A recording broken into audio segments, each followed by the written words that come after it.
BK. Hariprasad ಅವರು ಹೇಳಿದ್ದಾರೆ, ಇದರೊಳಗೆ RSS ಕಾರ್ಯಕರ್ತರ, RSS ನ ನಾಯಕರ, ಸ್ವಯಂ ಸೇವಕರ ಕೈವಾಡ ಇದೆ. ನಿಮ್ ಸರ್ಕಾರ ಇದೆಯೋ ಅಥವಾ ಸತ್ತೋಗಿದೆಯೋ?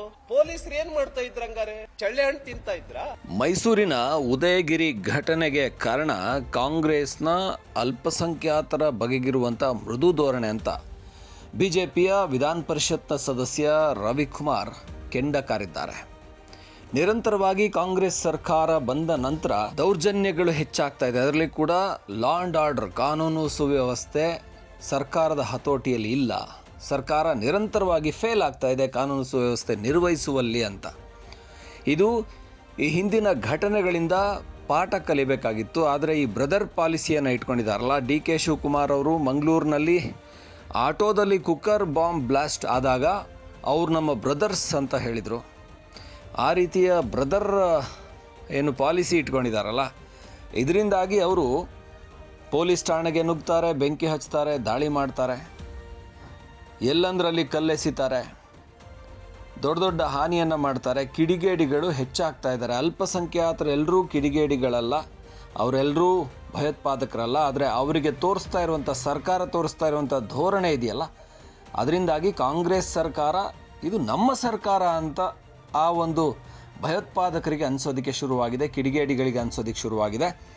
ನಗರ ನಕ್ಸಲೀಯರಿಗೆ ಹಾಗೆ ಈ ಭಯೋತ್ಪಾದಕ ಚಟುವಟಿಕೆ, ಸಾಮಾಜಿಕ ಪಿಡುಗುಗಳನ್ನು ಮಾಡುವವರಿಗೆ ಕಾಂಗ್ರೆಸ್ ಸರ್ಕಾರ ಒಂಥರ ಆಶ್ರಯ ನೀಡ್ತಾ ಇದೆಯೇನೋ ಅನ್ನಿಸ್ತಾ ಇದೆ. ಆಮೇಲೆ ಇವರು ಹೇಳ್ತಾರೆ, ಇಲ್ಲಿ RSSನವರು ಬುರ್ಕಾ ಹಾಕ್ಕೊಂಡು ಬಂದು ಆ ಕೆಲಸ ಮಾಡಿದ್ದಾರೆ ಅಂತ.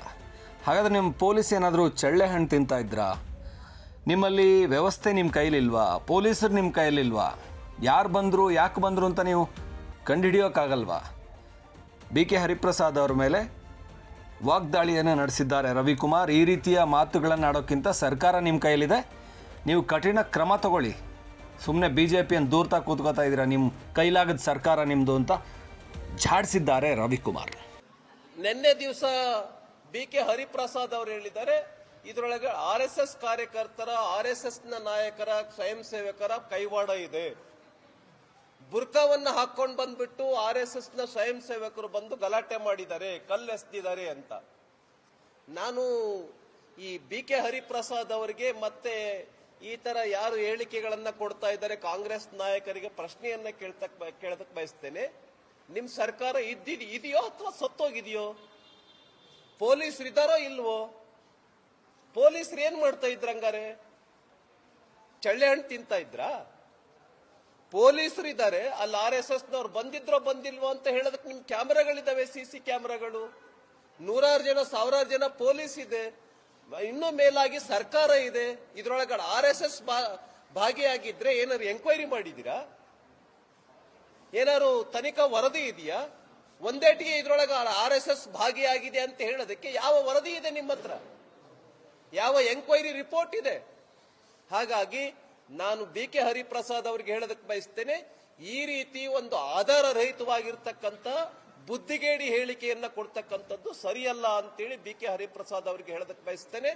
ಮತ್ತು ಶಿವಮೊಗ್ಗ ಗಲಾಟೆ ತೆಗೆದುಕೊಳ್ಳಿ, ಬೆಂಗಳೂರಿನಲ್ಲಿ KG ಹಳ್ಳಿ DJ ಹಳ್ಳಿ ಗಲಾಟೆ ತೆಗೆದುಕೊಳ್ಳಿ, ಮಂಗಳೂರಿನಲ್ಲಿ ಗಲಾಟೆಯನ್ನು ತೆಗೆದುಕೊಳ್ಳಿ, ಹುಬ್ಳಿ ಗಲಾಟೆಯನ್ನು ತೆಗೆದುಕೊಳ್ಳಿ. ಈ ರೀತಿ ಅಲ್ಪಸಂಖ್ಯಾತರು ಗುಂಡಗಳಂತೆ, ಭಯೋತ್ಪಾದಕರಂತೆ, ಎಲ್ಲ ಅಲ್ಪಸಂಖ್ಯಾತರು ಅಲ್ಲ, ಕೆಲವು ಅಲ್ಪಸಂಖ್ಯಾತರು ಗುಂಡಗಳಂತೆ, ಭಯೋತ್ಪಾದಕರಂತೆ ವರ್ತನೆ ಮಾಡೋದಕ್ಕೆ ಯಾರು ಕಾರಣ? ನಿಮ್ ಸರ್ಕಾರ ಕಾರಣ. ಮೊದಲು ನಿರ್ದಾಕ್ಷಿಣ್ಯವಾಗಿ ಯಾರು ತಪ್ಪು ಮಾಡಿದಾರೋ ಅವ್ರ ಬಗ್ಗೆ ಸರಿಯಾದ ಕಠಿಣವಾಗಿರ್ತಕ್ಕಂಥ ನಿರ್ಧಾರ ತೆಗೆದುಕೊಂಡಿದ್ರೆ ಇವತ್ತಿನ ಮೈಸೂರಿನ ಘಟನೆ ಸಂಭವಿಸ್ತಾ ಇರಲಿಲ್ಲ, ಶಿವಮೊಗ್ಗದ ಘಟನೆ ಸಂಭವಿಸ್ತಾ ಇರಲಿಲ್ಲ. ಎಗೈನ್ ಅಂಡ್ ಎಗೈನ್ ಈ ಸರ್ಕಾರ ಬಂದ ಮೇಲೆ ಯಾಕೆ ಈ ರೀತಿ ಭಯೋತ್ಪಾದಕರಂತೆ ವರ್ತನೆ ಮಾಡ್ತಾ ಇದ್ದಾರೆ? ಯಾಕೆ ಅಂತ ಹೇಳಿದ್ರೆ ನಿಮ್ ಸರ್ಕಾರ ಕಾರಣ, ನಿಮ್ಮ ಮೈ ಬ್ರದರ್ ಪಾಲಿಸಿ ಕಾರಣ ಅದಕ್ಕೆ. ಆದ್ರಿಂದ ಈ ರಾಮೇಶ್ವರಂ ಹೋಟೆಲ್ ಕೆಫೆ, ರಾಮೇಶ್ವರಂ ಕೆಫೆಗೆ ಬಾಂಬ್ ಬ್ಲಾಸ್ಟ್ ಯಾಕಾಯ್ತು? ನಿಮ್ ಸರ್ಕಾರ.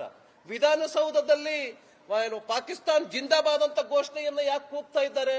ನಿಮ್ ಸರ್ಕಾರನ ನೋಡಿ, ಇದು ನಮ್ ಸರ್ಕಾರ ಅಂತ ಅನ್ನಿಸ್ಬಿಟ್ಟಿದೆ ಭಯೋತ್ಪಾದಕರಿಗೆ. ಹಾಗಾಗಿ ಈ ಸರ್ಕಾರ ಅಲ್ಪಸಂಖ್ಯಾತರ ಬಗ್ಗೆ, ಭಯೋತ್ಪಾದಕರ ಬಗ್ಗೆ, ನಗರ ನಕ್ಸಲೀಯರ ಬಗ್ಗೆ ಬಹಳ ಹಗುರವಾಗಿರ್ತಕ್ಕಂಥ ವರ್ತನೆಯನ್ನು, ಹಗುರವಾಗಿರ್ತಕ್ಕಂಥ ಕ್ರಮಗಳನ್ನು ತೆಗೆದುಕೊಂಡಿದ್ದೇ ಕಾರಣ ಈ ಒಂದು ಘಟನೆ ಆಗೋದಕ್ಕೆ